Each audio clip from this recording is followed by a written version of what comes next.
नमस्ते, जय श्री कृष्ण, ओम साई राम। मैं करुणा शाह तमाम साई भक्तों का स्वागत करती हूँ आपके अपने यूट्यूब चैनल पर, जिसका नाम है साई करुणा।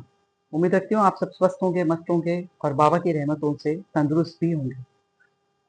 आज तक मैंने जितनी भी आपको बाबा की स्टोरी या लीलाएं सुनाई हैं, बाबा को की जो भी घटनाएं हैं उनको स्टोरीज नहीं कहा जा सकता, वो लीलाएं थी बाबा की। तो जितनी भी लीलाएं मैंने आज तक आपको सुनाई है ना, वो बाबा के भक्तों के बारे में थी। पर आज जो मैं आपको बाबा की लीला सुनाने जा रही हूँ, जो किस्सा सुनाने जा रही हूँ ना आपको, वो बाबा के भक्त का ना होकर ऐसे इंसान का था जो बाबा की परीक्षा लेने के लिए शिरडी पहुंचा था। ये महाशय थे सांगली जिले के मिरज शहर के दाजी साहेब पटवर्धन। बहुत धनवान व्यक्तियों में इनका शुमार हुआ करता था।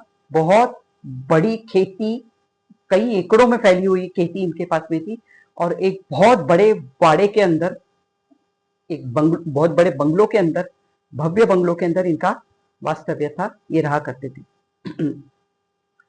दाजी साहब जो थे वो गणेश भगवान के बहुत बड़े भक्त थे और पढ़ना इनकी रुचि हुआ करता था और इन्होंने उस जमाने के लगभग सारे संतों के बारे में किताबों में पढ़ रखा था। ये भक्ति की दृष्टि से इन किताबों को नहीं पढ़ा करते थे, बल्कि एनालिटिकल माइंड से इन सब किताबों को पढ़ा करते थे। और तब उन्हें आश्चर्य हुआ करता था कि ये संतों के साथ जिस चमत्कारों की या जिन लीलाओं की का जिक्र आता है वो क्या सचमुच घटित होती होंगी। इसी दौरान इनका एक दोस्त था जो शायद शिरडी गांव में रहता था। उसने उससे कहा कि शिरडी आओ और एक बार साईं बाबा से जरूर मिलो, उनका आशीर्वाद जरूर लो। इन्होंने उसको साफ मना कर दिया था कि मैं कतई साईं बाबा से मिलने के लिए नहीं आऊंगा, क्योंकि मैंने सुना है कि वो एक मुस्लिम फकीर है और कुछ जादू टोना टाइप वो बाबा लोगों के ऊपर किया करते हैं, जिसकी वजह से भक्त या इंसान इनकी ओर खींचा चला जाता है। उन्होंने ये भी सुन रखा था कि साईं बाबा मस्जिद में रहते हैं शिरडी के अंदर, लेकिन भक्तों के घर पर या हिंदुओं के घर पर वो भिक्षा लेने के लिए अक्सर जाते हैं और इसी से इनका उदर निर्वाह चलता है। और इस मुस्लिम फकीर ने अपनी मस्जिद के आंगन में एक हिंदू तुलसी का वृंदावन भी रखा हुआ है। ये सारी जानकारी इनको मिलने के बाद उन्हें गुस्सा सबसे ज्यादा इस बात का आया करता था कि कुछ लोग जो है वो बेवकूफों की तरह आज भी इस बात पर विश्वास रखते हैं या बिलीव करते हैं कि साईं बाबा ने पानी से दीपक जलाए थे। तो बाबा को टेस्ट करने के हिसाब से या बाबा की परीक्षा लेने के हिसाब से उसने सोचा चलो एक बार शिरडी जाया जाए और एक बार देखा तो जाएगी कि बाबा है क्या। तो परीक्षा लेने के हिसाब से वो शिरडी की ओर जाने का अपना प्लान उन्होंने बना लिया। एक दिन वो ट्रेन से मीरठ से निकलकर पुणे पहुंचे, पुणे से दूसरी ट्रेन पकड़ वो मनमाड़ पहुंचे और मनमाड़ से तीसरी ट्रेन पकड़कर वो कोपरगांव पहुंचे। अब इतनी लंबी जर्नी के बाद, इतनी लंबी यात्रा के बाद वो काफी थक चुके थे और उनके कपड़े भी काफी मैले हो चुके थे। तो उन्होंने सोचा कि कोपरगांव स्टेशन से बाहर निकलकर पहले मैं कहीं जाकर नहाता हूँ, अपने कपड़े चेंज करता हूँ और फिर शिरडी के लिए निकल जाता हूँ। ऐसा सोचते सोचते जब वो कोपरगांव स्टेशन से बाहर आए ना, तो कोपरगांव स्टेशन से जस्ट बाहर उन्होंने एक बहुत बड़ा कुआं देखा और वो कुआं काफी गहरा भी था। उन्होंने इस कुएं में जब झांक कर देखा ना, तो उन्हें महसूस हुआ जो शीतल हवा वहां से, समीर जो आ रहा था वहां से, तो उन्हें ऐसा महसूस हुआ कि कुएं का पानी काफी ठंडा होना चाहिए। और ये घटना जो थी वो मई महीने की थी, 1914। अब उन्होंने, वो काफी एक्सपर्ट स्विमर थे, मतलब वो तैराकी बहुत अच्छी तरह से जानते थे। तो उन्होंने कुछ सोचा नहीं और तुरंत वो कुएं के अंदर छलांग लगा दी। पानी में पहुंचने के बाद उन्हें ऐसा महसूस होने लगा कि वो पानी के अंदर गहराई में डूबते चले जा रहे हैं, जबकि मैंने आपको बताया वो काफी अच्छे तैराक थे, तैरना बखूबी जानते थे।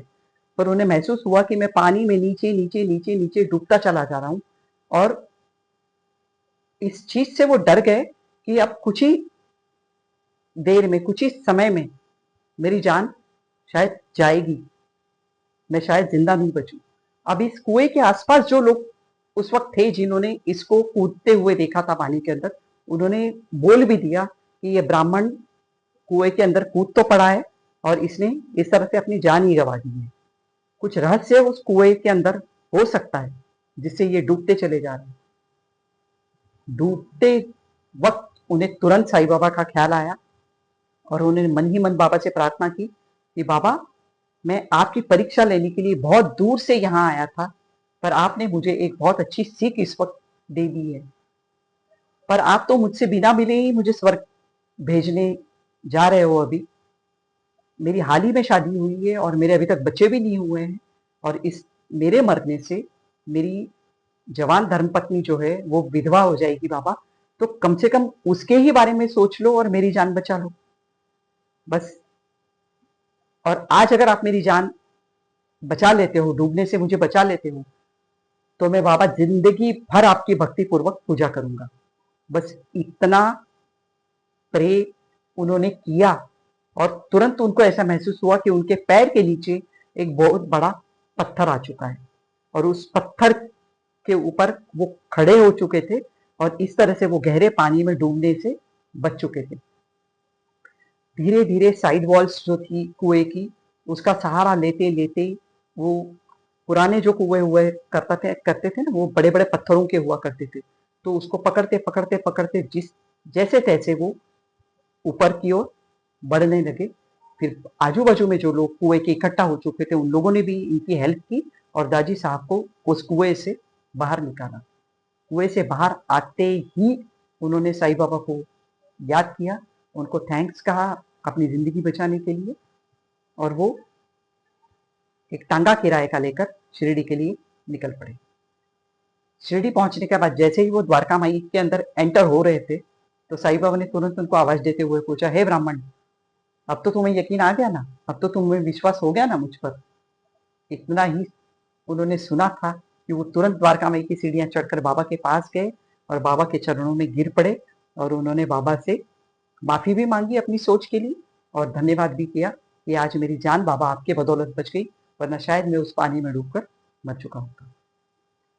इतनी घटनाएं घटने के बाद भी कुछ दिनों के लिए जब वो शिरडी में रुके ना, तो बाबा का दरबार, बाबा के दरबार में आने वाले, बड़ी तादाद में आने वाले भक्त और बाबा की सिंपल लिविंग और ये सब देखते हुए उन्हें अच्छा तो लगता था, फिर भी कहीं न कहीं उनके दिमाग में आज भी बाबा के लिए शंका थी, आज भी बाबा के प्रति अविश्वास था और आज भी वो बाबा को टेस्ट करना चाह रहे थे और बाबा की परीक्षा लेना चाह रहे थे।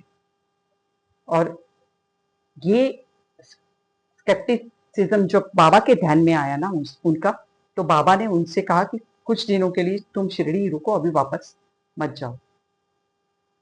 एक दिन शाम को बाबा ने उनसे कहा कि चलो नदी किनारे चलते हैं। नदी किनारे का मतलब लेंडी नाले के किनारे चलते हैं।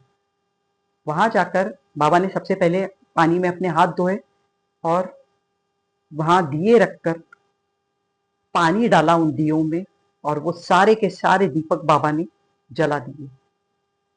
एक जो थॉट इनके दिमाग में शिरडी आने से पहले आया था कि कैसे लोग बेवकूफ होते होंगे जो इस बात पर विश्वास रखते हैं कि बाबा पानी से भी दिए जला सकते हैं। आज वही प्रत्यक्ष उनके सामने घटित हो रहा था और वो घटना इनकी आंखों के सामने से जब गुजरी ना, तो जो उनका विश्वास था ना उनके मन में, वो थोड़ा बहुत कम जरूर हुआ था। तुरंत बाबा ने उनसे कहा कि वो पास वाले कुएं पर चले जाओ और थोड़ा सा जल वहां से लेकर आओ। तो वो कुएं की तरफ गए और उन्होंने कुएं में जब झांक कर देखा तो उन्हें नजर आया कि कुआं पूरी तरह से सूख चुका था, उसमें पानी जरा भी नहीं था। तो वो बाबा के पास आए और उन्होंने बाबा से कहा कि बाबा, उस कुएं में पानी तो जरा भी नहीं है। तब बाबा ने ऊपर देखकर भगवान से प्रार्थना की और आश्चर्य का झटका उन्हें उस वक्त लगा जब धीरे धीरे धीरे धीरे उस कुएं में पानी आना शुरू हो गया था और पानी का लेवल धीरे धीरे धीरे धीरे अप होता गया। इस घटना से वो पूरी तरह से समझ गए कि बाबा कोई मामूली इंसान है ही नहीं और कुछ डिवाइन पावर्स जिनकी मैं टेस्ट करना चाहता था वो सही में बाबा के अंदर मौजूद है। इसके बाद कई दिनों तक वो शिरडी में रहे और शिरडी में अनेकों ऐसे चमत्कार और अनेकों ऐसे भक्तों के साथ घटित घटनाएं उनके सामने घटती गई, जिससे धीरे धीरे धीरे धीरे उनका विश्वास बाबा के अंदर बढ़ता गया और इसके चलते वो बाबा के एक बहुत डिवोटेड साई भक्त के नाम से आगे जाने लगे। उनके दिमाग में ये बात पूरी तरह से आ चुकी थी कि जब आपका विश्वास सच्चा होना तो वो समझ से परे होता है। बस आपके दिल के द्वार, आपके हृदय के द्वार उसके लिए हमेशा खुले होने चाहिए और खुले हृदय से आपने उस विश्वास को आत्मसात करना चाहिए। तो भक्तों के ऊपर बाबा की जो रहमतें थी उसकी तो कोई सीमा ही नहीं है। उसको लाखों की गिनती में भी अगर देखा जाए तो वो भी कम पड़ जाएंगी, इतनी बाबा की रहमतें हैं। पर एक ऐसा इंसान जो बाबा के खिलाफ था, जो बाबा के पास आया भी था तो ईर्ष्या की विचारों से आया था, दुष्चित मन से आया हुआ था, ऐसे इंसान के मन का परिवर्तन कर उसे एक बहुत बड़े भक्त में रूपांतरित करना, ये सिर्फ बाबा ही कर सकते हैं।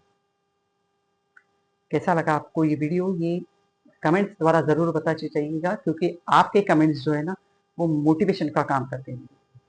तो उम्मीद करती हूँ ये भी वीडियो आपको पसंद आया होगा और ज़्यादा से ज़्यादा इस वीडियो को आप शेयर भी करेंगे, लाइक भी करेंगे और नए लोग इसे सब्सक्राइब भी करेंगे चैनल को, ताकि साई करुणा परिवार का आप एक स्थायी सदस्य बन सकें। बहुत जल्द उपस्थित होंगे आपके सामने कुछ अचरज भरे और वीडियोस लेकर। तब तक के लिए कहीं नहीं जाइएगा।